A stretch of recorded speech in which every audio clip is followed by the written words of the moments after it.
Welcome friends, আমি সৌরভ। তো আমি এখন কথা বলবো তাণ্ডব মুভিটাকে নিয়ে এবং এই মুভিটার যে প্রবলেম হচ্ছে বা এই মুভিটাকে নিয়ে মানে রিলিজের আগে এটার যে সেন্সর সার্টিফিকেট তো সেটাকে নিয়ে আসলে যে কথাগুলো উঠছে। তো আমি সেই বিষয়ে কিছু আলোচনা করব। তো ভিডিওটা পুরোপুরি দেখবেন। তো তো তাণ্ডব এই মুভিটা রিলিজ হচ্ছে না বা এই মুভিটা রিলিজে প্রবলেম সেন্সর বোর্ড। তো এইরকম কথাগুলো বলার কারণ কিংবা এই কথাগুলোর ভিতরে কিন্তু অনেক কিছু লুকিয়ে আছে। তো আমরা প্রত্যেকেই জানি যে এবার ঈদে যে মুভিগুলো রিলিজ করতেছে তাণ্ডব কিংবা ইনসাফ, নীলচক্র বা এছাড়া বাকি যে মুভিগুলো আছে প্রত্যেকটা মুভির কিন্তু সেন্সর সার্টিফিকেট অলরেডি হয়ে গেছে এবং প্রত্যেকটা মুভি কিন্তু ইউএস সার্টিফিকেট পাইছে। আর ইনসাফ সেই মুভিটা কিন্তু এ সার্টিফিকেট অর্থাৎ অ্যাডাল্ট সার্টিফিকেট পাইছে। বাচ্চারা সেই মুভিটা দেখতে পারবে না। তো তাণ্ডব এই মুভিটা ইউএস সার্টিফিকেট পাইছে এবং এই মুভিটাকে নিয়ে বর্তমানে এই যে ফ্যানদের ভিতরে যে ঝামেলা বা তারা যে এই বিষয়টা নিয়ে যে আলোচনা করতেছে, আসলে এখানে মূল বিষয়টা কি।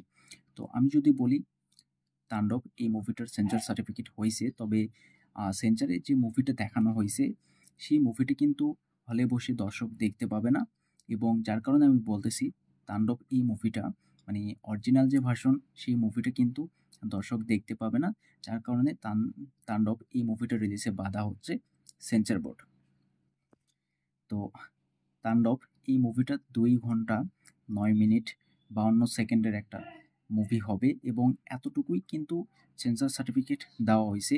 এছাড়া অনেক সিন কিন্তু এই মুভিটা থেকে কেটে বাদ দেওয়া হয়েছে এবং সেন্সর বোর্ডে কিন্তু সেটা করা হয়েছে। এর কারণ হলো মানে যেহেতু এই মুভিটার শুটিং বাংলাদেশের বেশ কিছু জায়গাতে হয়েছে, আমরা জানি রাজশাহীতে একটা গানের শুটিং করা হয়েছে এবং বাইরেও কিন্তু তারা শুটিং করছে, যার কারণে তারা কিন্তু শুটিং করার যে একটা পারমিশন, অর্থাৎ তারা যে বাইরে একটা সিনেমার শুটিং করতে যাবে, তো যেখানে একটা গভর্নমেন্ট বা এই যে চলচ্চিত্রর যে একটা বোর্ড থাকে, তো সেখানে কিন্তু তারা কোনো পারমিশন নেয় নাই এবং যার কারণে তারা বাইরে শুটিং করছে এবং সেই পারমিশন না নেওয়ার কারণে এখন এই মুভিটার সেন্সরে প্রবলেম হচ্ছে এবং তারা কিন্তু সেই সিনগুলো কেটে বাদ দিয়ে দিয়েছে, যার কারণে কিন্তু দর্শক হলে বসে অরিজিনাল যে তাণ্ডব মুভিটা সেটা এনজয় করতে পারবে না।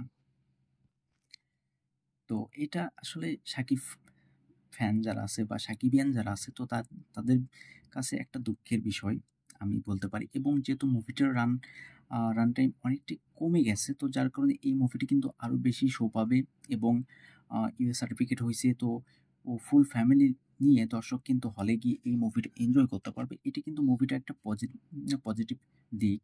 এবং অপরদিকে ইনসাফ সেই মুভিটাও কিন্তু সমানে সমানে টক্কর দেবে তাণ্ডব মুভিটাকে, যদিও মুভিটা অ্যাডাল্ট সার্টিফিকেট পাইছে এবং সেই মুভিটার রান টাইম হচ্ছে 2 ঘন্টা 29 মিনিট 26 সেকেন্ড এবং সেই মুভিটাও কোথাও গিয়ে খুব একটা বড় না, প্রায় বলা যায় 20 মিনিটের একটা কম বেশি আছে। তবে আমি সত্যি অনেকটাই অবাক হয়েছি যে তাণ্ডব মুভিটাকে কাটা হয়েছে কেন বা এই মুভিটাকে আনকাট সেন্সর দেওয়া হলো না কেন। অনেকে বলতেছে আনকাট সেন্সর হয়েছে বা আনকাট সেন্সর পাইছে, এমনটা কিন্তু কখনোই না। এই মুভিটার অনেক প্রবলেম আছে বা তারা যেভাবে শুটিং করছে, যেভাবে কাজ করছে, তারা হয়তো বা পারমিশন নেয় নাই, কিন্তু বর্তমানে মুভিটাকে আনকাট সেন্সর দেওয়া হয় নাই, মুভিটার অনেক সিন কাটা হয়েছে, বাইরের লোকেশনের বেশ কিছু সিন কাটা হয়েছে। এখন এখানে কোনো গুরুত্বপূর্ণ সিন কাটা পড়ছে কিনা সেটা বলতে পারবো না, তবে এই বিষয়ে কিন্তু এখন পর্যন্ত রায়ান রাফি কোনো মুখ খোল নাই, তিনি কোনো কিছু বলে নাই কোন সিন কাটা পড়ছে বা কি এই মুভিটা থেকে বাদ পড়ে গেছে এবং গুরুত্বপূর্ণ কোনো অংশ বাদ পড়ছে কিনা, যার কারণে মুভিটাতে কোনো এফেক্ট পড়বে কিনা এই বিষয়ে তিনি কোনো কিছু জানার নাই।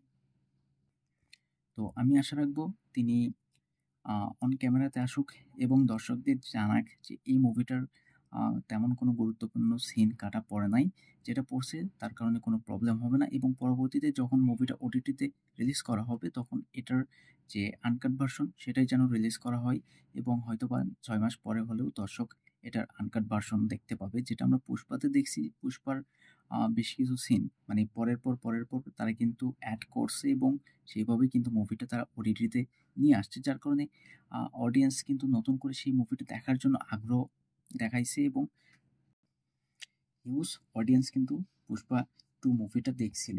তো সেদিক থেকে বলব এটাও একটা পজিটিভ দিক হয়ে থাকবে। এখন দেখা যাক হলে আসলে কতটুকু ইফেক্ট পড়ে মুভিটার উপরে এবং ইনসাফের সঙ্গে কিন্তু সমানে টক্কর হবে। ইনসাফ কতটুকু সামনে এগিয়ে থাকতে পারে নাকি তাণ্ডব এই মুভিটা ইনসাফকে একদম খতম করতে পারে এটাই আসলে দেখবার বিষয় হবে। তো যাই হোক আমি অনেকটাই হ্যাপি। তবে সেন্সর সার্টিফিকেট যেটা পাইছে কিংবা যে সিনগুলো কাটা হইছে তার জন্য আমি অনেকটাই দুঃখিত। অনেকটাই কি বলবো? আসলে সাকিবিয়ানরা তারা অনেকটাই কষ্ট পাবে আমি বুঝতে পারতেছি। তো যাই হোক ভিডিও ভালো লাগলে একটা লাইক করবেন, শেয়ার করবেন, এই চ্যানেলটা সাবস্ক্রাইব করবেন। ধন্যবাদ।